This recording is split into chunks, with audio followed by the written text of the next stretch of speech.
Hey, I'm Malcom Reed from How to BBQ Right, and you're hanging out with the Ducks Unlimited podcast. Come check it out today, and we talk about habitat, Christmas traditions, and holiday cooking. It's going to be a fun time. Come see us. Can we do a mic check, please? Hey everybody, welcome back to the Ducks Unlimited podcast. I'm your host, Dr. Mike Brasher. I'm your host, Katie Burke. I'm your host, Dr. Jared Henson. And I'm your host, Matt Harrison.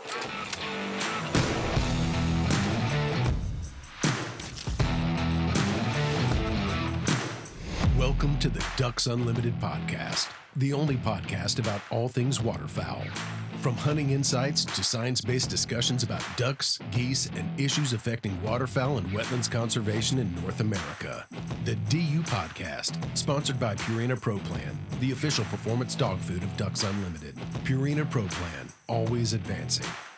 Also proudly sponsored by Bird Dog Whiskey and Cocktails. Whether you're winding down with your best friend or celebrating with your favorite crew, Bird Dog brings award-winning flavor to every moment. Enjoy responsibly.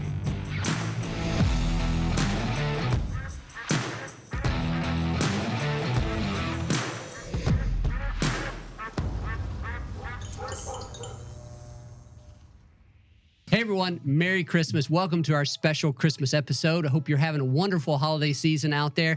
We are glad that you are joining us for this and sharing some of your time with us. I'm Dr. Mike Brasher, one of the hosts on this episode. I am happy to be joined by co-host Katie Burke. Katie, Hi, great Mike. to have you. Hi, Mike. Nice festive sweatshirt. I forgot the memo. This is a sweater. Sweater, sorry. I lost the memo. Jared, Dr. Jared Henson, our other co-host over here. Jared, great to have you as well. Great to be here. I'm excited about this episode. You also have the red and green I tried color to be festive somewhat. and it was a busy morning for me, and I forgot mine. But the real guest on today's show is Malcom Reed with How to BBQ Right. Malcom, thanks for joining us here on the Ducks Unlimited podcast. Thanks, Mike. This is going to be fun today, man. I appreciate the invite. You don't have the red and green on, but you've got the camo, Yeah. and it is the season for camo. It's the right brand. It's the right camo, So we got this going here. So we got a number of things to talk about here. You're going to share some time and some of your recipe experiences with us. But I'm going to kick it over to Jared and let you kind of take it over right now. So Jared. Thanks, Mike. Malcom does some fantastic barbecue content, and not just around barbecue and cooking itself, but also around hunt camp, duck camp, things like that. So we thought Malcom would be a perfect fit for this episode. Really glad you came in. And as we're talking about that, I kind of wanted to jump in and see if you or any of the other people in here have a specific like barbecue thing you remember from camp, like your favorite thing you cooked or best story. For me, I mean, I just remember coming back in. You come back in from the field, whether you're duck hunting, deer hunting, whatever, and there's always a breakfast made. Somebody went back, somebody didn't hunt, or either somebody went back early to get that breakfast started. And we would have biscuits and gravy, and then we would have some fried deer, or some duck, or something like that to go with it, or sausage. And that's what kicked the day off. And that was always something that I love about camp these days. When you come to our camp, we may not shoot the most birds, but I guarantee you're going to eat good and you're having a good time. We're going to throw the food out there. Yeah. I'm probably the only one here that does not have a lot of childhood memories or even memories now or like regular experiences at a camp. We didn't have deer camp, duck camp, anything of that nature. There was one we did when I was getting into hunting. We would go to, I guess, the host's house where we would kind of all covey up, so to speak, before we went out and did our thing, deer hunting. But that wasn't a camp. But I do have distinct memories of. I think they warmed sausage and biscuit on the above the fireplace and things of that nature, and had a full breakfast. And that was just like a really cool thing for me. So I don't have a whole lot of experience at a camp that we own or have any sort of friend affiliation with. But whenever I do have an opportunity to go with whatever the case may be, and you come back after a hunt and it's all ready, that's the way to do it. It doesn't matter what it is as far as that goes. Just really, really good. Absolutely. That's something that's awesome right now. Like our camp that we've got, we kind of started up 3-4 years ago. It's more of a lake house. On a big bay, and my mom will come and my wife will come and everybody. My mom will not hunt. She's not hunting. She doesn't want to. It's cold. It's early. It's not going to happen. But she will wake up early, 5, 6, something like that. And then she'll work on cooking breakfast while we're out hunting and we come back. She's got a breakfast made. It's like, man, we were missing out. My mom awesome. spoils the guys. She does the exact same thing. I love it. Like, when people can start smelling the bacon when they pull up, they're fixing to be eating good. And that's just the way it's always been. Being from the South in Mississippi, it's like people gather, whether it's around the campfire outside or the fire pit, or the kitchen at camp. That's where everything starts. That's where the great conversations are, and that's just the good times. It is. Ours is similar. So I was similar with you. Like, I didn't grow up with the camp, but we went back to my parents' house, and that's where everybody was. But the consistent part was my mom, and she always made all the breakfast and still does. And the best thing about she doesn't hunt either, right? No, she's similar. Doesn't have any desire. She'll go every once in a while in the afternoon to see grandkids shoot things. So that's about it. But my mom is from South Louisiana, right outside of New Orleans. And we have breakfast beignets. Yes. Do you still do that? Oh, yeah. We used to rarely have them. So do you have the recipe? No, I don't. I could get it, I guess, but she's really hard to get recipes from. She's one of those people like, I just do it this way. But now you took me on my first turkey hunt. Was Patty there? Yes. We didn't do the breakfast beignets. You know why? No. Because this is the part about this is what happens when you have children, but then you have grandchildren. So we would get beignets on the rare special occasion as kids. And then now that she has grandkids, they get it every time they show up. We did have a meal when we got back, though. Yeah. I remember that. She probably made homemade biscuits at least. Usually she makes biscuits. Maybe so, but it wasn't the beignets. So, yeah. But anyway, next time. She'll fry you individual eggs and make you go. homemade biscuits, but only grandkids get beignets. Right. Well, that's one of the nice things, too, though, about having camp, especially if you're barbecuing and want to smoke something. Like, you want to throw a pork shoulder on there, let it roll all night. You get back from hunting and it's there, or a brisket or something, and use a pellet grill or something like that. And just set it and walk away. We'll nice. Take a front shoulder and deer shoulder and get it doctored up with the seasonings, and maybe put a little beef broth or some kind of consomme in there, and then just let it cook all day, and it'll be ready for dinner that evening. And you want to talk about, man, you can throw some potatoes together, some vegetables to go with it, and you got some really good eats, man. We pick it right off the bone, and it melts in your mouth. Man, so it's fantastic. You used a fancy word there, consomme, and so I want to learn more about you. I mean, you're our primary guest here, and so I think I've seen one of your videos, but I want you to talk about some of what you do, what the products you have are, where people can learn more about you and all. But then, like, all of that rolls into this idea of here we typically get together for these holiday episodes, and we'll talk about some of our favorite memories and favorite meals and so forth. But we don't do this professionally the way you do. So I'm really intrigued by the type of spread that you produce. And so it's a lot of questions wrapped up in that, but kind of for folks that may not know who you are, and then we'll get to these other things. Well, so I kind of got my start in the barbecue world doing competition barbecue. I mean, I grew up in a town, South Haven, which is just across the state line, North Mississippi. And all these little towns had contests, but the big Super Bowl of them all was Memphis in May, the world championship. Jared, I know you said you were on a team with our team. Yeah. And I'm sure our paths have crossed out there before. But that's kind of how I got started cooking. Now, growing up, the kitchen was the center of the Southern household. And that's where your grandma was. That's where your mom was. And that's where all the good stuff was. And for me, it's just memories. And I was always drawn to it. I didn't go to culinary school, but I did work in some restaurants in high school and put myself through college and all that. So I had some experience with how a kitchen runs, and it was from doing the dishes to the, all that stuff. It wasn't like I'm nowhere close to being a chef. I just have a passion for it. So I would be in my mom and my grandmother's cookbooks. I was always watching, Emerald, the old Cajun guy, Justin Wilson. I know if you've got family in Louisiana, you know who that is. But that was the kind of stuff I was drawn to. And, during the holidays, it was always revolved around some hunting season. Whether it was Thanksgiving, it was deer season. If it was around Christmas, we usually had some birds then. So that was like our duck season where we hunt. We might kill some woodies in the early season, but most of the time the bigger ducks aren't coming till it's really cold. And that was kind of my experience with it. So we cooked game. We cooked Southern style food. It was comfort food. It was stuff like that. And I fell in love with it. I fell in love with barbecuing and spending time doing it. And so I wanted to learn more about it. And barbecue has always been one of those things where people held those recipes close to their vest. You didn't share your granddad's secret sauce recipe. You didn't share the seasonings you were putting on the meat. And I saw a thing where when I was wanting to learn, I was like, man, there's not really anybody. There was a few like little forums and stuff for you to ask questions, but there wasn't a good resource to learn how to do this if you're a novice or if you're somebody that wants to get better at something. So I said, well, I'm going to flip the script. I'm going to start sharing what I'm learning. And it might not be right, but the only way to be wrong about it is not to do it. So that's how we kind of come up with how to barbecue right. I mean, there's a million ways to do these to cook a slab of ribs. Yeah. And the only wrong way is just to give up. And so how to barbecue right, is that your YouTube channel? So it started out as just a website in a free newsletter where I would – and I'm not a writer.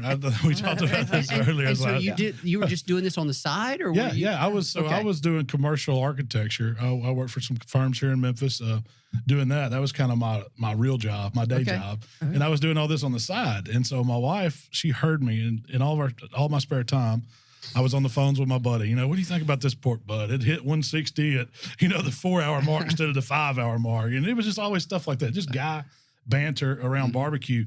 And my wife actually had the, I don't know, it was the vision or the inclination or whatever that other people might be interested in what me and my buddies were interested in. Mm-hmm. Right. And so she said, I'm going to start you a new website, and then we're going to start a newsletter, and you're going to start writing. And I said, hold up. I didn't do English in school. I was the math and science guy. You give me some numbers or some lines or how to draw something, I can do that. But the writing part didn't.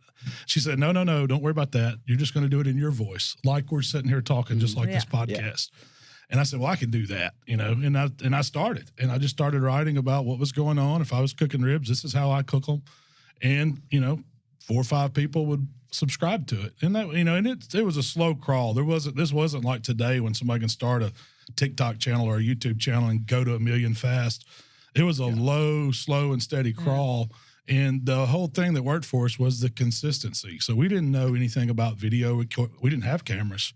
We didn't have microphones. We didn't have any of this stuff. It was just what we were doing. This was before cell phone cameras when I started. Yeah. I remember the first one I got, we had a company that we were doing some advertising stuff where they wanted to see what the competition atmosphere was like. So they mailed us a little flip camera, and it was like a little USB camera, and they wanted us to record it and then email it back to them, the footage. Well, that was fine. We filled that little camera up. But back then, files were so large, you could not email them. There wasn't Dropbox or anything like that.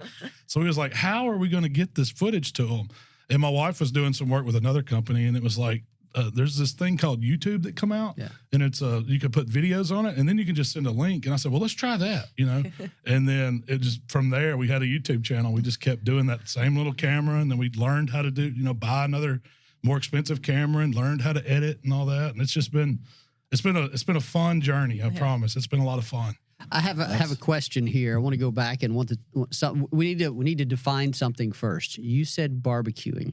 So what's your definition of barbecuing versus grilling? Because we got people all over the country and all over the world that can be listening to this, and I think there's a bit of a debate about whether it's barbecuing or whether it's grilling and what's what versus the other. The word barbecue, it can be a noun, it can be a verb, it can be an adjective. It's it's its own thing, and depending on where you're at, what it means. Yeah. To me, barbecuing is the act of going outside and cooking something. Often it is low and slow. It takes a little longer.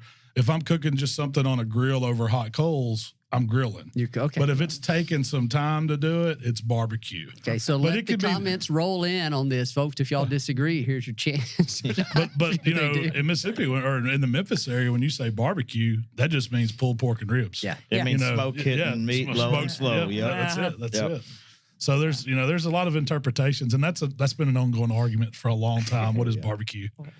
I have a tremendous amount of admiration for the folks like yourself that learned it and perfected this craft through sort of experience. And of course, it just wasn't all, I should say, experience through like trial and error. And you didn't do it by yourself. You talked about how you were talking with your friends and you looked to cookbooks and other TV shows that were available then. But as you said, the pace of learning was much slower then than it is now. And I have a lot of friends that have invested a lot of time into getting good at barbecuing. And Jared, I think, is one of those. You're pretty good at this. Invest a fair bit of time. I learned some from this guy and from those videos.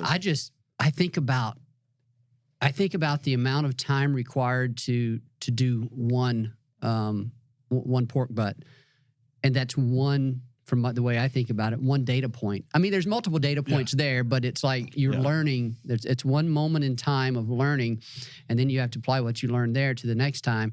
It's a lot of time. It's a lot. And so, I bet if you added up the number of hours that you've spent doing this kind of stuff, you probably don't want to do that. Oh yeah, no, I don't want to. I don't want to add the dollars that I spent. That's I was about to say a lot of these cuts of meat are high. They're not, exactly. and it's easy to mess some of them up too. You take a big brisket, man. I've messed up my share of them. I promise. Oh yeah, I was gonna say, and sometimes you get cuts, and it's not even that you messed it up. Like you don't even know what you could have done. Things exactly the same. That's the challenge. Yeah, you That's don't know. the challenge of it. You could do the exact same, and it turn out a different outcome just because you don't know.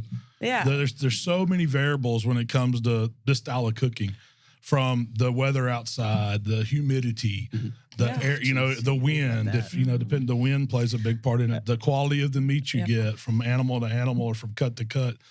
Some things it's easy, like a slab of ribs. Every bone's come off the same animal that's on that slab. But when you cook 2 pork butts, you don't know if they came off the same animal or not. You're dealing with 2 totally different things. Same goes for any cut of beef. Yeah. You don't know what that animal went through, in the process of getting it to the store to where you can buy it. Right. Yeah. I mean, I don't barbecue or smoke things, but I do cook. So I do know that, it doesn't, not every time is going to be the same. Like you can't predict what you're going to get. And you can see it's definitely Except our grandmothers. They can do those biscuits right. I don't know how they do if you it. had enough Every butter, time. It needed more seasoning. You'll be fine. It's my great grandmother. That needs more seasoning. It's like salt. Yeah. No. Bacon fat. Yeah, that's what seasoning was. Yeah. Oh yeah. Well, you can tell from the conversation there that you've got that competition background because you've got all these variables you keep talking about, and that's really interesting because you're talking about the variability within those meats, and you're generally only cooking 3, 4, 5 cuts of meat, right? Or something like that. Yep. I know from your content that you put out, you cook a lot more than just that these days. I think one of the craziest things I think I've seen on your channel was y'all did an alligator. We did a whole alligator. Yeah, a whole alligator. That was an experience. Where'd you get the gator? It came from Gamekeeper Butchery, Mossy Oak company. Okay. They're raised in Louisiana, and when we did that video, those guys, I'm buddies with some of them, and they approached and they said, "Man, do you want to do a video for us about cooking an alligator?" And I said, "Yeah, I'd love to." Well, they didn't know how many alligators they were going to sell after that. And so it was sold out forever. And now that's people want to do them for tailgates. They want to do them for holidays. I'm going to be honest with you. It's not the best to eat. It's not the best to eat, but it does look really, really cool. Yeah. I did it. I've had it a few times at Ole Miss games when we played Florida. Yeah. That's appropriate. Just gator bites. It's okay. Fried gator's really good. Yeah. It's just the whole one. You have to cook a smaller one because the big one would probably really not be good. That's what I've heard. I've heard the smaller ones, the tail's primarily what you're eating, and if you don't take the time and clean it real good, it can get a little fishy on you. Really? Yeah, there's a lot of fat in there that you really got to clean out and stuff, and it's a lot of work for a little bit of meat. And usually, what you stuff it with is really good. That's what people end up eating. Right. It's like cream cheese and all the good stuff that's in there, and that's what makes it good. But the alligator itself, I'd rather have it fried. Buffalo style. Oh, it's good. Jared, I got a question for you. You said a moment ago that you've watched some of Malcolm's videos, learned a few things. What are the most valuable tips that you've learned from Malcolm? And then maybe he can. I think his approach for time and temp. That's the first thing that hit my mind. Right. If you want to be consistent, good at barbecue, it's general time and temperature at what, not temperature to cook at per se, but temperature on when to go to the next step in that cook, or to take it off the grill. Tip. Yeah. And so what do you mean by that? So every meat's done at different temperatures, Okay. So say a pork butt, for instance, it's going to need to go up close to 200 degrees to really turn into good pulled pork barbecue. And so you're guessing at it if you don't know that internal temperature. It just needs to hit 200 or just need to stay there at some. Well, it doesn't fact that it needs to stay there, but it needs to render, it needs to break down the connective tissue inside that butt. And typically that's where it happens. Yeah. That's where a lot of that fat or that connective tissue will kind of liquefy, and you're going to get everything from it. It's going to flavor the meat on the inside and make it super moist and tender, where it's not, it's not tough when you bite into it. And all cuts of meat are different. Poultry's different than pork, and pork's way different than beef. And using, besides your grill, that's the smoker you're using, that's a really important tool that you have. That handheld thermometer or a probe thermometer, those are super important tools. And a lot of times you don't see chefs using these. Yeah. They do use them, but they just don't show you. But if it's cooked right, it's cooked to a precise internal temperature. I use a little temperature probe for everything that I cook now. It's been a game changer for me in achieving some of that consistency. Even cooking in the kitchen indoors, it's a big thing for using that. Cooking duck or any type of waterfowl. Absolutely. That is the key right there, because people tend everybody to go over, that talks about, I don't like duck. It's just because you had it overcooked. Everybody wants to do roll-ups, and it's like, y'all know those roll-ups. To get that bacon done, that duck is so overcooked, man. Yes. You don't, just trust me, just sear it real fast on each side and get that internal temperature about 125, 130. Exactly. That's my pull. Let it rest and it'll melt in your mouth, and you'll be like, God, this is not duck. I said, yes, that is duck. So speaking of that, what is your favorite way to cook duck? That's seared fat, seared hot and fast is my best way. And I'd have to go teal, wood duck, mallard. That's my ranking. Yeah, I can get on board on that. But I've fed some people some ducks that they say aren't the best eating. If you cook them that way, you sear them hot and fast. People don't have a clue. Yeah, they don't know. So it's good. It's like those Hollywood brine or no brine. Typically not. Typically, I don't brine them. So I'm a brine. I like to brine. I mean, there's nothing wrong with brining. I brine all my turkeys. It gives you, when you're searing, that perfectly done window is a lot longer. Yeah. Okay. You don't dry so I'm going to have to try that. Yep. Are you doing like a traditional brine? Like a traditional turkey brine, but I will add a little like rosemary and black pepper to it. Yeah. Man, I should have brought you a bottle of my bird brine. I haven't tried it on duck. That's one thing we'll work that out. I'll get you that. Yeah. So skin on? Typically we just breast them out. Okay. Yeah. I have cooked some duck with the skin on. Nice layer of fat on it, and it gets crispy. It's really nice. Yeah. But most of the time we're ripping through them and trying to get done. Yeah. So here's what I did. That's what I used to do, but I've started plucking all of my birds, at least the breast and legs and thighs.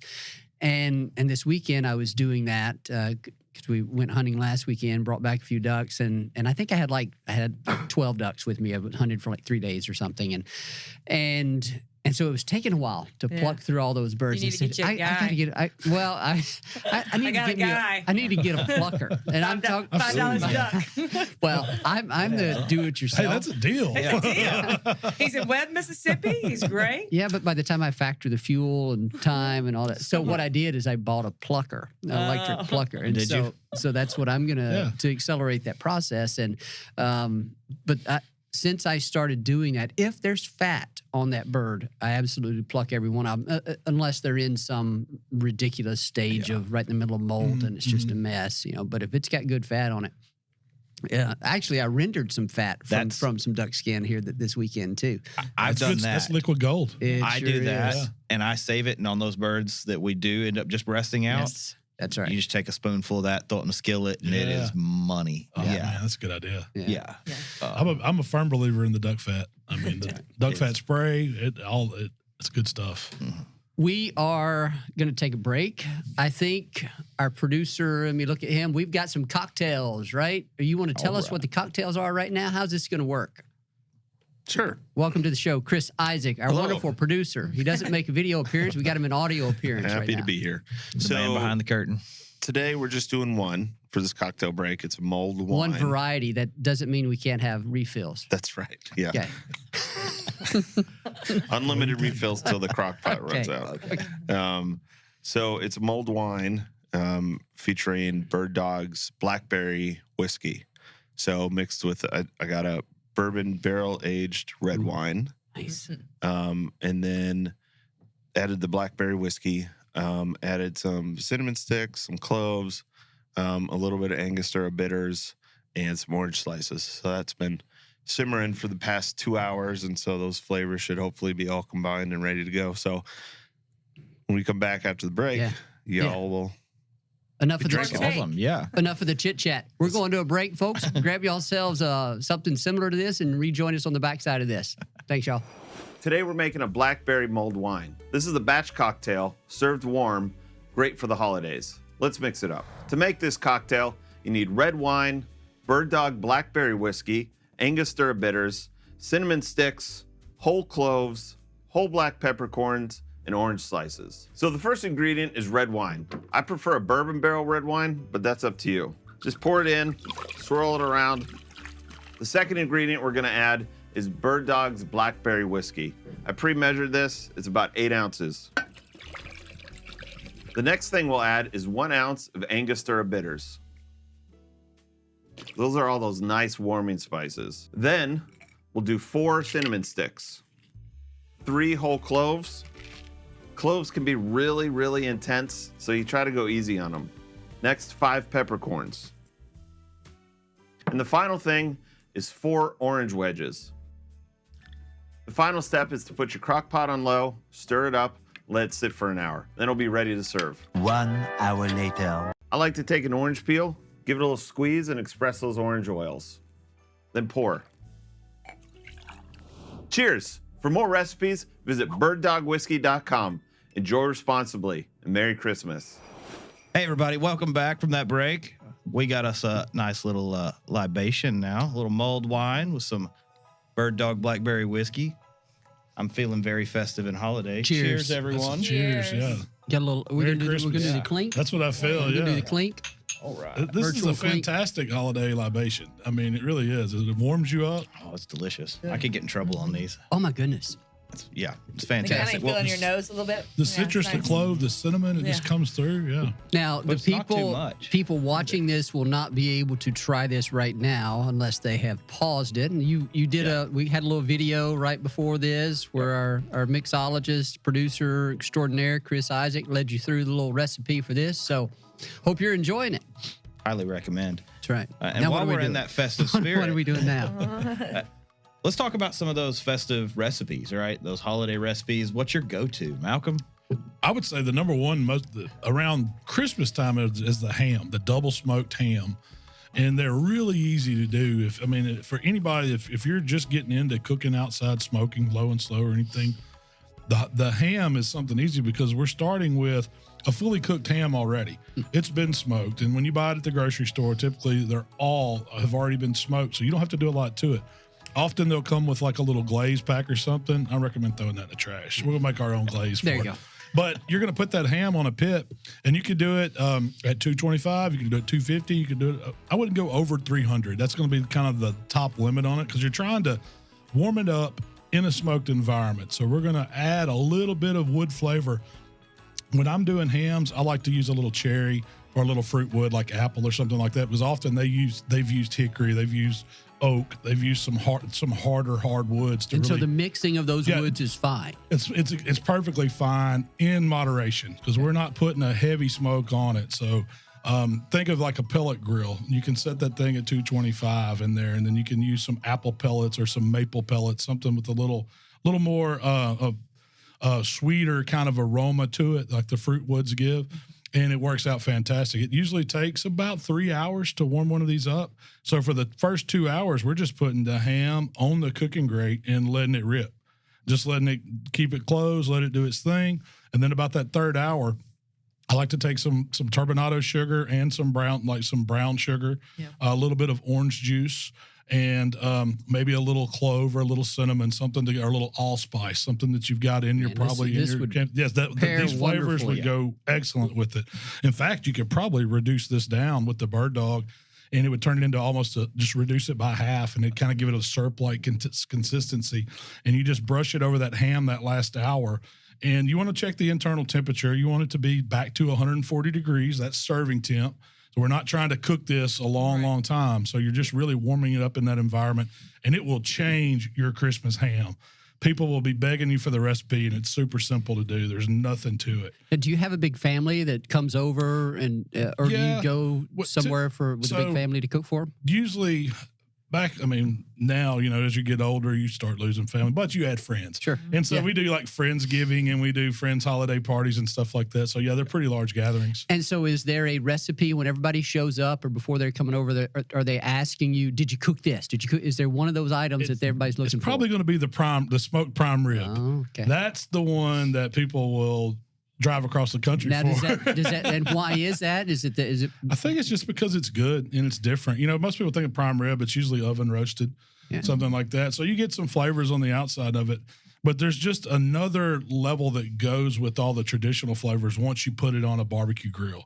Yeah. Because you're introducing that charcoal, that grill flavor, a little light smoke to it, and it just it takes on its own thing. And for me, it's way better than anything cooked in the oven. And I understand not everybody's got a smoker, and I'm biased, but it really is good. And they're really not, everybody gets a little scared on prime rib because it's an expensive cut of meat. Sure. You're going to spend over $100 on a decent sized piece of prime rib, but the worst thing you can do is overcook it. So it goes back to my question. Yes, are you still doing it like medium rare? Yes, absolutely. Okay. I'm using a meat thermometer, and depending on the size of the like if it's a whole rib loin, I'm going to put 2 in it because I want to know where it's at all through, in a couple spots. Because if you just stick it in the end, well, of course the end's going to heat up before the center. Yeah. But I want it in a range. Like if the end. The reason why I like the range is because there's always some people that don't want to see that pink. Yeah, and so we'll give them the end cuts, people. But the rest of it, I want it about 125 internal in the center. Yeah. And that way it's going to carry over to 130. It's going to be medium, and it's going to still have that nice pink tone from edge to edge. You're not going to get a lot of big gray area and then some pink and then some gray area. That's because people cook it too hot, too fast. You got to slow it down and let it go slow. At the very end, if you want to get a nice crust on it, you can kind of sear it a little bit over the hot part of the grill. But primarily, we're just letting it come up slow and really let those flavors develop.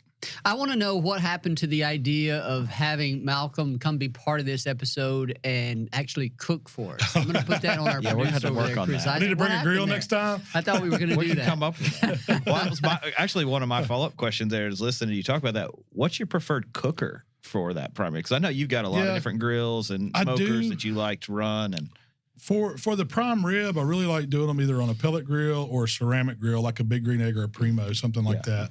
Those are my 2 favorite. Really good temperature control. Because of the precise temperature control. I'm not putting those on my big pits and running them like I cook shoulders and ribs and all that. I'm cooking it on something where I can really dial the temp in.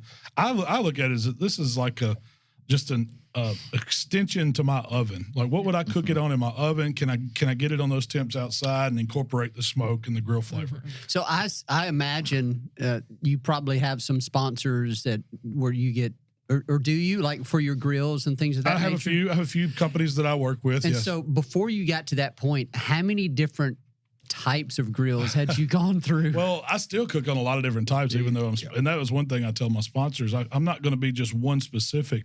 And my thinking has always been, I knew what it was like I had homemade grills when I first started, so I didn't have a grill like everybody else. Well, most people are in that boat. Mm-hmm. Y'all aren't going to have the same grills that I have at home, and Jared, you're probably not going to have the same grills. So if I mix it up and I learn to cook on everything, these techniques will apply to your grill as it does mine. So I try to learn the other grills too. Mm-hmm. So that way I can speak to, what would I do if I was cooking on this? Because I get that question a lot. Hey, I've got this type grill. What would you do? And oftentimes I would do the same thing. Just watch your heat control. You're going to have to adjust your vents and dial it in. You're going to babysit it a little more. But you can cook on anything. Any of the recipes that I do can be cooked on just about any grill there is. And that's like what I talked about earlier is that time and temp thing. That kind of standardizes. That's right. That's right. Once you learn the airflow in the coals, oh yeah, absolutely, absolutely. That's probably the best grill made. The old trusty Weber kettle. Versatile, good charcoal, and let it go. Right. Let it rip. Malcom, do you find there is a sort of natural evolution of barbecuers, like whenever you first get into it? Because we had an podcast episode, I don't know, a couple of months ago, with the stages of being a hunter. Yes. Like when you just get into it, and then there's different motivations for it, and then you the gadgeteer, and there's lots of different sort of models of how these things progress. But is there something similar to that in the world of barbecuing? 100%. You've got the purist. Okay. The guys that think you have to cut down a tree and dry the wood and cook it on this big stick burner and build the fire, and they won't be caught dead around a pellet grill. Oh, no, if you're using a pellet grill, you're cooking. That's the easy bake oven. So you've got these levels, and I would say most people start out. The novice person's probably going to start with maybe a Weber kettle or something inexpensive, or they're going to buy an entry level pellet grill. because they're not really comfortable building a fire and managing it. They know they can turn a button on and use the pellets, which is fantastic. I think there's a place for all of it. But as you go, you're just like, you start saying, well, I know I'm not getting as good a smoke flavor with the pellet grill because you're not burning real wood and real coal. So I'm going to graduate. I'm going to buy a grill that I can do that. And then they're going to want one of the big pull behind grills. And then they're going to be in my addiction where you've got to have multiple and all of that. Before you know it, it's like shotguns. You've got a whole, safe full of them. Does it ever get to a point where you start to, though, towards the end, it's less about the technology and the goodies and more about the experience? Yes. And who you, I found myself, we get to that same place. I found myself lately just liking cooking over live fire. Just a fire pit with a grate and learning how to get meat done and that kind of thing. And it's a lot of fun at camp. We have I think it's called a brio, but it's like, it's like a metal fire pit. Kind of like a solo stove. Yeah, exactly. Yeah, exactly. Yeah. But they have a cooking grate that swings over it like you would see the old time camp grates. And man, we cook more stuff on that. Just even if it's burgers and hot dogs for the kids, we just like firing up, just building a fire and cooking over it.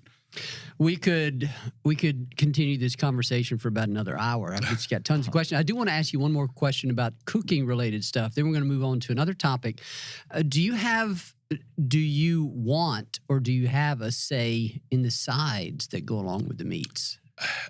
I don't get a big say in the sides. That's usually my wife's department. But I love sweet potatoes. Yeah. And so Sweet potatoes. Vardaman sweet potatoes. There you go. Yeah. I grew up in Calhoun County. Okay, you know about Vardaman sweet potatoes. I'm the oddball at this table. Yeah. But no, the sweet potato, and I don't want to see the marshmallow stuff. Don't bring that. It better be that praline pecan topping. That's the one. Yep. And mac and cheese. Yeah. Okay. And I do a mean smoked mac and cheese on the. Have you ever done it? I have, and it's one of those things like when you mentioned earlier that you treat your smoker sometimes like an oven. Yes.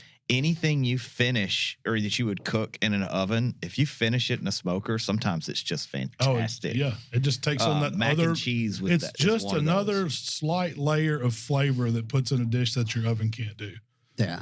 If they could figure out how to incorporate that smoke inside your house in the oven, we probably wouldn't cook outside. Yeah, not comfy, stay on the comfy chair. We can keep it, 70 degrees all year round. Well, we were talking kind of through these different recipes and all these things that are making me really hungry. Yeah. But we're hunting season right now, right? And I know you're a big deer hunter, got a deer camp down there in Mississippi. What have y'all been doing land management wise? I know Mike's got some input on that. And maybe I might just listen and learn. Well, I don't know about that. We got a long ways to go, but that was kind of my goal. What part of the state? So we're in Tate County. Tate County. Yeah. Okay. So for folks that aren't Mississippi geography, we're just. I would say if you know where I-55 is at Senatobia, we're before it drops off down into the Delta. So we're right on that edge. Okay, so right east there. Central. It's like Senatobia area. Yeah. It would be northwest-ish, I guess you would say. You're like 45 minutes south of Memphis. Yeah. And we're not. I mean, we're right there on the Delta, but we just don't have the Delta plots, the big ag fields. Yep. But so what we started doing, most of ours, it's still hill country. Yep. So we've got some hardwoods, but we also have some old fields that we've reclaimed and trying to get out all that, the pasture grass that was in there that's not really valuable to wildlife to promote habitat where we can get some birds and then we can get our small game and we can get the deer laying in there. And that's a big part of it to me. I mean, the hunting part is just a bonus. Being able to be a steward of that land, that's really what is exciting. And you really see your results, because you're down there more. I mean, we think hunting season, we don't want to go in there all the time. I don't want to if I got a good hunting stand and I know the wind's right and there's a buck in there, I don't want to go in there much. But doing habitat management, it lets me be in there in the late winter, which is coming up. And we're going to be doing our prescribed burns and maybe some hack and squirting to try to open up, let some sunlight in, promote some natural forage for them. And then that's the kind of things we start doing. We start really walking our land in the after hunting season, trying to see if there's stuff that we need to clean up or get ideas for improvement or to figure out where to make some bedding areas or figure out where we want our turkeys to be hanging out. It's like you're listening for turkeys. Now. You know it. But that's it. And and I'm trying to get my son into it, and just that's a big thing of taking care of the land that you have to hunt. And I mean, I don't have a lot. It's not but it's enough for me to have fun and to learn on and to appreciate, because I think we don't really own the land. We're just taking care of it for a little while we're here. For the next person. That's right. Well, and that's something kind of I talked about in a podcast yesterday as well. Kind of one of the most exciting things about hunting, especially as a waterfowl hunter or a turkey hunter, is that interaction you have with the animal and you're calling and you're working them. Being a land manager allows you to do the exact same thing. Yep. You get to make a manipulation and watch how the wildlife responds, and that's super rewarding. Mm-hmm. And that's one of the fun parts about it, whether it's deer, turkey, ducks, whatever. Yeah, well, we step up our predator control too. Did you? After hunting season, we usually, we're not out there calling coyotes at night now, but coyotes and raccoons, they destroy our turkey nest. Yeah. And so, I would love to see the quail bounce back, and I'd love to have a property that could hold some. And I know it's tough. It's so tough. But that's something that we had. It hasn't been too many years ago where the North Mississippi had a pretty good population. Absolutely. Oh yeah, we've had them come back in the Delta, not in our hill place, but in the Delta. We've had them come back and then we lose them, back and forth. Do you deal with in Tate County? So I grew up in Tallahatchie County, not very far, and we have a hill place, and then we have our place in the Delta. But our hill place, do y'all deal with hogs? We don't where we are. Now because they know that he'd kill them and eat them. Yeah, well, that's true. But on our duck lease, which is probably maybe 5 miles west of us, where it actually drops off, it's on the edges of the Coldwater River, infested with them. Yeah, we had it really good for a while. It was pretty good for it was bad, and then we had them back down. Yeah, and every time I'm out there turkey hunting. Yeah, well, I don't think it's almost impossible to get rid of them. Yeah, the state came in and took a lot off the property with helicopter, which I would have liked to have seen that. I didn't get to. And then they do a lot of hog trapping and trying to manage them. But we have some good old boys that come out in horses. Yeah, oh, really? Shoot them and hunt them on horses. I'm pretty sure they're part of the problem. I think they kind of let them go so that they didn't get to hunt them. Well, there was a long time where people wanted to hunt hogs. It was like, we need some hogs to hunt. So you get something like that going. You don't realize the environmental impact it can have by doing something like that. And I'm thankful that we don't have them. And it's only because they just don't want to be. If they wanted to be there, there's nothing we could do about it. But. Yeah. Do you have much experience with wild hog cooking? Yes, I've cooked a pretty good bit of it. And how does that compare? What are the key differences? It's just a lot. It's a lot different because it's so much leaner. I mean, you got to think that animal's tough, and he is running all the time. And it's the smaller ones eat really good. The larger ones are, the back straps are pretty good. Mm-hmm. But so what's the best thing to do with the others? I mean, you just kind of leave them for the vultures. Grind it into sausage, and it mixes pretty well. And you mix some regular fat with it. It needs fat because it's so lean. Yeah. But I've had some wild hog that was as good as any domestic raised hog that we've turned into barbecue. Sometimes I've had it's just not fit to eat. Probably can't do bacon from them, can you? No, Bossy Oak has a line of bacon, but it's way different than what you would think. It's not like the packaged bacon you would get. It's more akin to the texture of country ham. Okay. If you know like how it's like really thin sliced country ham, but because they cure it like bacon and it has some of the flavor, but the texture is just a little different. It's tighter. It's not going to crisp up. Bacon. Yeah, kind of similar to that texture. Yeah, a lot, and it's okay. We do a candied version of it that's pretty good. Like, you sprinkle it down with some seasoning and then a little brown sugar, and then you let it caramelize on the grill, and then you put a little maple glaze on it, and it's a good little treat. That would go really, really good with these, by the way. It would go real good. But like just eating it like a piece of bacon, it's still like, this ain't bacon. Yeah. So you've got deer hunting, turkey hunting, duck hunting. Any other kind of hunting that you favor right now? Squirrel. I love squirrel hunting. I do too. So of those 4, you had to give up 3 of them. Which one would you be keeping? Turkey. Yeah, I love deer. Hey, y'all put me on the spot there. But man, that's pretty quick. That's a pretty quick answer. I just got into turkey hunting, and it's a whole different game. When you're going mano a mano with that guy trying to trick him. When did you get into it? Just past few years since I bought my property. Okay, so 2 years ago was my first time as well. I killed my first 2 last year, finally, and it took a while. And it's exhilarating. Oh man, there's nothing. So that was my exact. I went to school at Mississippi State. Obviously, the wildlife profession has kind of been what I've associated with for 30 plus years. And everyone would always ask me, have you ever turkey hunted? And I'd say, no, I haven't got into that yet. And they say, well, don't do it unless you want to get hooked. And so finally I broke down. And it was actually at a lunch that you and I were having with a donor here at Ducks Unlimited, and came up that I had never gone turkey hunting. And Katie said, I'm taking you turkey hunting. Yeah, and he's from Calhoun County, Mississippi, which is like turkey heaven. Yeah. And so during the first year, I killed. We had an amazing hunt. We had a good, crazy turkey hunt. Like that's what makes it so great. That's what's so fun. They're so unpredictable. Every hunt that I've been on has been different. There's not been one that's the same. And when you think you've got that bird figured out, you don't. You don't. It's also just a beautiful time to be in the woods. It's gorgeous.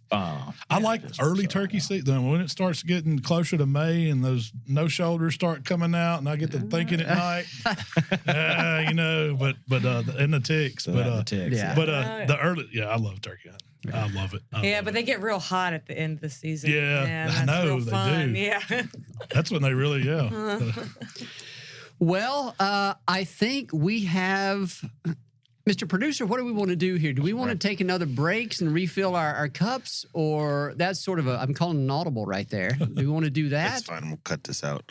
Why do we need to cut this out? This is cool. Because I don't really That's how the bacon is made, as they say. I don't have any left. Oh, would you been drinking it all? No, I only made one serving. Wow.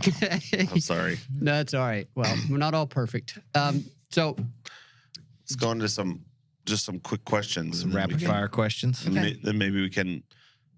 Should we expand any more on your products? Yeah, we can do that. I can talk a little bit. I'm not going. I want to taste the pickle. Oh yeah, you want to taste the pickle? Yeah. So do you want to? They go great with cheese and crackers. Do we want to do this live? Just keep rolling right now. You gonna leave all this in? We'll see. We'll see. Cool. It's all good if we do. It'd be a nice change. And try some? It's Christmas after all, right? Yeah. Yep. So Katie's gonna get up. You're gonna go get some pickles. And we're gonna ask some questions while she's doing that. If I had to recommend one of those two, I'd do the spicy garlic first, just because the other one's really hot. It's kind of like a cowboy candy. Now I feel like I need to. But the crawfish ones are really good. Crawfish ones down here. What are you getting into over there? And they're not too spicy. They're in their deal. Spicy garlic. Those are spicy pickles? garlic are really good though. So tell us about your products while we're kind of doing it. While Katie's over there kind of opening up every bottle that we have. So she's really not. I just Well, I started with this was my Killer Hogs competition team, and we were making seasonings. We would make our dry rub to go to these contests with, because we were trying to wow the judges, and you wanted to be a little different than everybody else. So that's kind of how we came up with the recipe, and we called it the barbecue rub. It was the only barbecue rub you needed. It was the barbecue rub. And so I started making it, and as people found out we were doing pretty good at contests, well, they would say, "Can you make me a bottle? Can you make me a bottle? I know you're making some for this contest. Can you make me 2 pounds or whatever?" Mm-hmm. And so I said, "Man, I got to start bottling this," and that's what we did. And I found, I started working with a co-packer, and we got them the recipe exactly like I was making it. And then that one led to, I need something to go with it. What would be just a general season, and the AP come out because it's all purpose. It's really salt, pepper, garlic, and a few herbs. It's not Adam Putnam? No. Not AP. Is it not our AP? Yeah. Okay. But he needs some of that. Yes. Christmas present for. There you go. So Melissa, if you're watching, it's going to be a little bit late to get in on that. And then we also developed the release date of this. But I also had a barbecue sauce, and it took years to kind of get it to where it was the same. That's the hard thing about developing these products, is I can make it in my kitchen with the ingredients I have, but these spice companies have all this fresh stuff. So their spices is totally different than what we're getting at the supermarket. Mm-hmm. And then so they have to step it back and change the quantities. And it's a lot of testing goes into it, but it's been a lot of fun. And I think I'm up to, over a dozen different seasonings. This is pretty busy. Is this busy time of year for you? This is our busiest. Yeah. Believe it or not, this is you think barbecue season like summer would be, but from November 1st to Christmas is a busy time. Everybody's cooking for Thanksgiving. A lot of people are cooking for Christmas, and then it makes excellent gifts. So if you're looking for a cooking man, something to stocking stuff, it's excellent. Yeah. And what's the website? You go to howtobbqright.com. Howtobbqright.com. All right, good. Yeah. Jared, you've tried some of his products. I have. I really like the barbecue rub. We use that one on a regular basis. King Crawl's pretty good too. King Crawl's a good It's one. got a Yeah, good it's a little Cajun seasoning. Yeah. too. Yeah. I have a Grande Gringo. It's kind of a Mexican seasoning. Is that a newer one? Yeah, it came out Yeah. when the King Crawl came Okay. out. Yeah. I didn't know you know that. So you've done your homework. I like that stuff, man. I like buying local products, right? Yeah. Barbecue and the cooking scene in this region, in this area is real big. And so that's one of my favorite ones. What about, not your product, but one of my favorite ones is like, it's that secret that came out in like barbecue groups. It's Flavorama. Oh, yeah. The flavor. Number five. Oh, number 5. You know, those are like local products that people really push. And so anytime I see something that's come out of a competition group, I was like, I got to try that one because I know it's good. Do you have a cabinet full of barbecue rubs and that kind of stuff? I think I have 4 or 5 in there. Do you really? I do. And I use, and because I have my own taste palette, right, and my preferences, I use those as a base. And then I'll adjust depending upon what I'm cooking. So, you know, if I'm doing something beef or something like that, I might take the barbecue rub just for that color and that's that barbecue flavor, and then just add more salt, black pepper, garlic to it. Or if I'm doing duck, I actually really, really like to do pastrami duck, but instead of doing classic pastrami seasonings, I use brisket seasonings. Yeah. It's fantastic. Do you do the soak for so many days and turn it into? Yeah. Yep. I do a wet brine and do them in the then smoke in the fridge for a week. Yeah, and just do, and that's one way you can take those duck breasts that are no skin, no fat on them, and once you get them to that perfect, like we talked about earlier, that 130 on the inside, pull them, slice them thin. Man, it makes a real good sandwich. So, Mr. Producer, you made some comments a minute ago. I made some noises. Some noises. What's going on over there? I tried the crawfish pickle. Did it remind you of a crawfish? Oh my gosh! So is it which one is this? Walk us through these. That's the crawfish. That's the crawfish. So it's flavored with the seasonings of a crawfish boil pot. Anything? Yeah. Mm-hmm. And that's so the spicy garlic. Yeah. This is the spicy garlic. That's good. Yeah. And now some of these have a little pop now. Yeah, they do. I'm gonna go to this one next. Huh. And these little thin dill Those are the pickle looking. jalapeno ones. Yeah, those that you think they're going to be mild, but they have a mistaken. That tastes like it just came out of a boil. I love pickles. Isn't it crazy? That's awesome. So if you get to jonesing for crawfish in the summertime, you can grab a jar of those, and you'll think you're eating crawfish. It'll take you back. That's good. Jalapeno. Yes, but That one is what now? that's a spicy deal, spicy garlic. But it's got sweet some pickle. sweet. Yeah, it's a sweet too. Both of those are sweet. I don't This usually one's like like sweet, candy. but that's good. This one's like candy, but they go really well with like cream cheese. If you're doing a smoked cream cheese, I know we mentioned that earlier.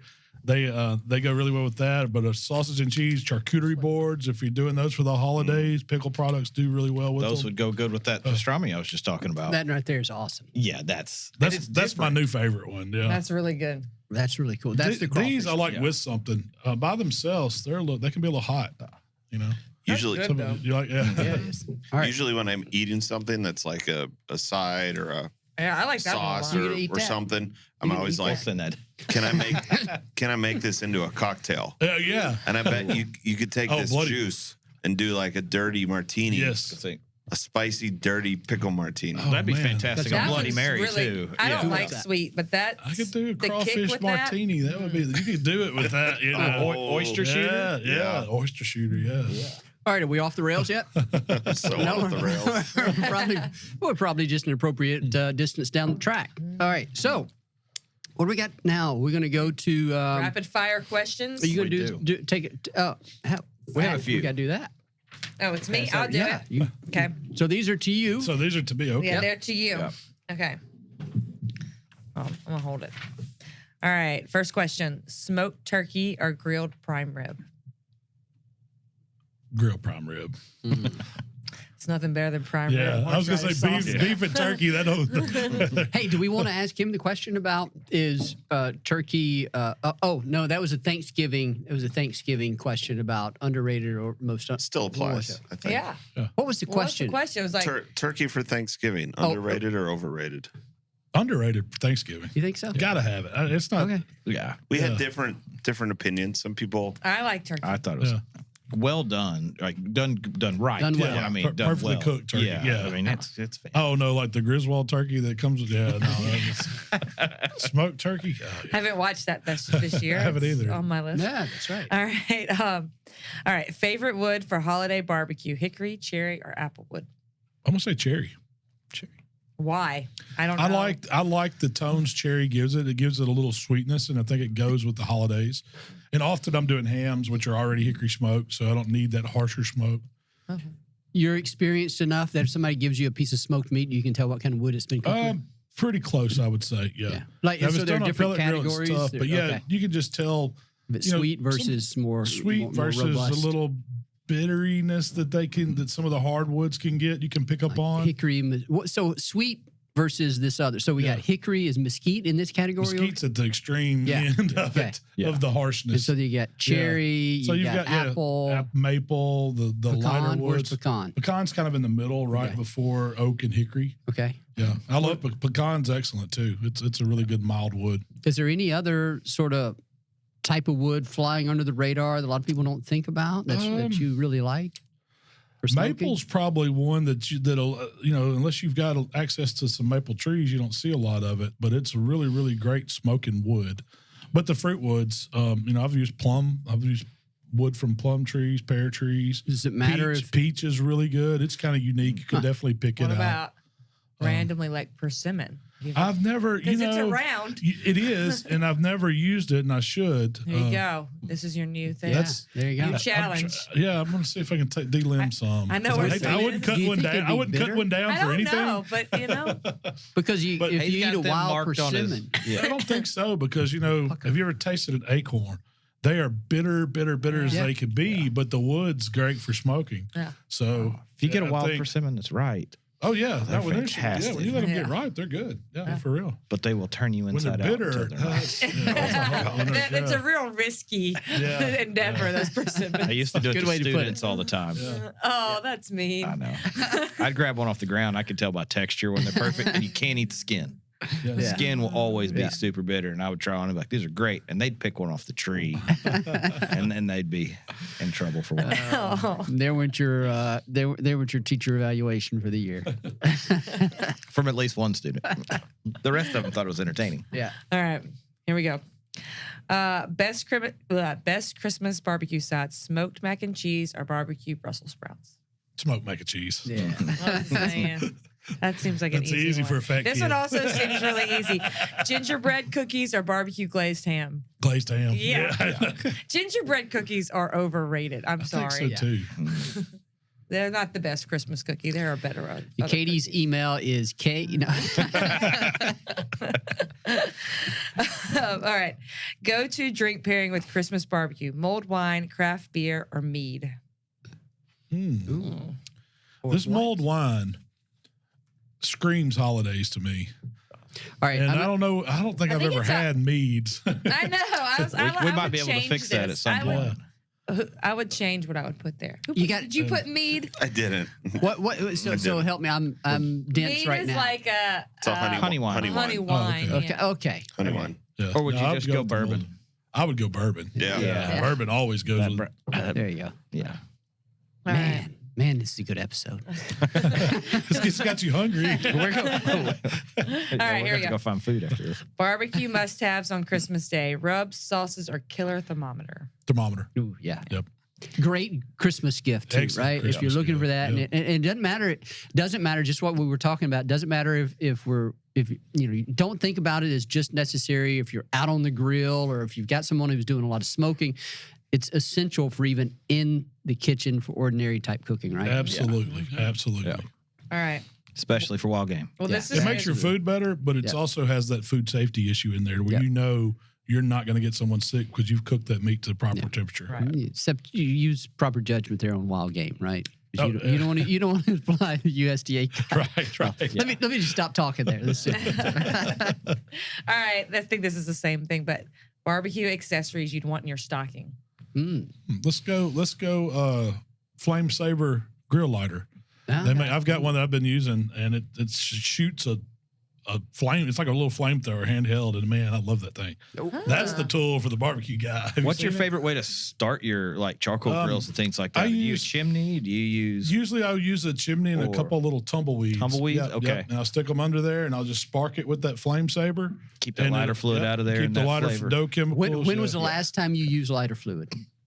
Oh, I don't know. It's been a long time. Yeah. Probably, I don't know, probably in college at a There you campground or something. It'd be a bonfire. Good. All right, last one. What's hard to pull off, smoked duck or smoked leg of lamb? Oh, no, there's a bunch Let's more. go duck. Ducks, you can mess some duck up. Duck's challenging to cook. It can be for sure. High grade them. But I like duck way better than lamb. Yeah, okay. And duck's different too because the breast and legs have to be cooked so different. So but often it goes back to that you've got to get that fat underneath the skin rendered. So you have to like poke holes in it to get it to release and let go. And because if you don't, it gets so rubbery. The meat's good, but you can't eat the skin. But I like to get it to where the skin gets a little crispy on the outside. I need to see this guy cook some duck. Yeah. Yeah. All right, last one. Holiday leftover hack for smoked, I guess this is smoked meat sandwiches or barbecue tacos. Which one would I do? I would probably go the taco route. I love tacos. And then how would you do that? Often, like say if we've got a pork butt or brisket or something like that, I would throw it just in an iron skillet, maybe add just a little salsa of some type, depending on if I'm doing tacos, it's probably going to be some type of salsa just to give it, a little bit of moisture in there, get it warmed up, maybe add a little peppers and onions or something, maybe some jalapenos just to get it, kind of happy. And then I'd use that for tacos. All right, what about double smoked ham, like sliders the next day? Yes, absolutely. Absolutely. The Hawaiian rolls, take them and split the whole thing. And then, a little melted butter, cheese, the ham, more cheese, the top, a little more butter. Below that, butter, sesame seed stuff all over. Oh, that stuff's so good. We call them little ham biscuits. And they're so good at the holidays. Those would be really good wrapped up in your blind bag the next day. That's exactly. Yeah. We go to duck blind. We'll take a little heater in there, and then we'll have those little ham biscuits wrapped up in foil and set them right on top of that little buddy heater. Oh yeah. And man, they're just right after you shoot a few birds. Gosh. Mom turned she turned Hawaiian rolls into little mini muffaladas. Yes. Oh well. That's a good idea too. They were good. Yeah. Little olive spread in it. Yep. It was delicious. You can tell we're all getting hungry in here. It's lunchtime. I think we are going to wrap this up. Malcolm, man, thank you so much. This has been awesome. This is one of my favorite episodes we've ever done. Great. Yes. We really enjoyed this. I would even be so bold as to ask you right now. We oftentimes kind of struggle to figure out what we're going to do with our Christmas episodes. Yeah. You be interested in coming back next year? Oh, absolutely. How hard would it be to get you to do some sort of a little? I don't know if you couldn't cook here necessarily, but you could bring. I could bring something in. How would that work? I could definitely bring something. Let's figure that out. We'll figure that out, Mr. Producer. We can post a grill up out by the garage. We'll figure something out. We can figure something out. If we got a year to plan it, we can make anything happen. That's right. That's great. Yeah. Good deal. All right. Well, folks, we are going to wrap it up. Thank you so much for joining us here. Hope you all have a wonderful holiday season. Merry Christmas. Happy New Year. Katie Burke, thank you so much for being here. And it's been a great year. Yep. And Jared Henson, been a great year. It's been fantastic. And looking forward to another great year. I guess when this releases, we'll have about a week or so before we get into 2025. It's hard to imagine that. But Malcolm, also, thank you so much for being with us.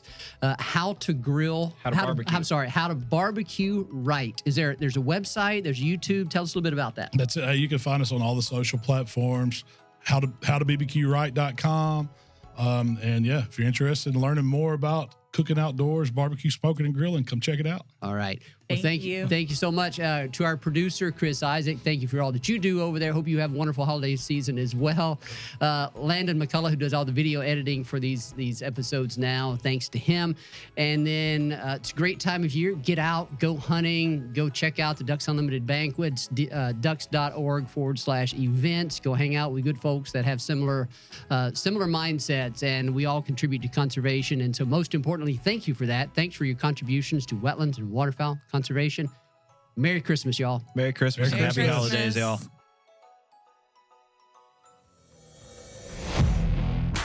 Thank you for listening to the DUPodcast, sponsored by Purina Pro Plan, the official performance dog food of Ducks Unlimited. Purina Pro Plan, always advancing. Also proudly sponsored by Bird Dog Whiskey and Cocktails. Whether you're winding down with your best friend or celebrating with your favorite crew, Bird Dog brings award-winning flavor to every moment. Enjoy responsibly. Be sure to rate, review, and subscribe to the show, and visit ducks.org/DUPodcast. Opinions expressed by guests do not necessarily reflect those of Ducks Unlimited. Until next time, stay tuned to the Ducks.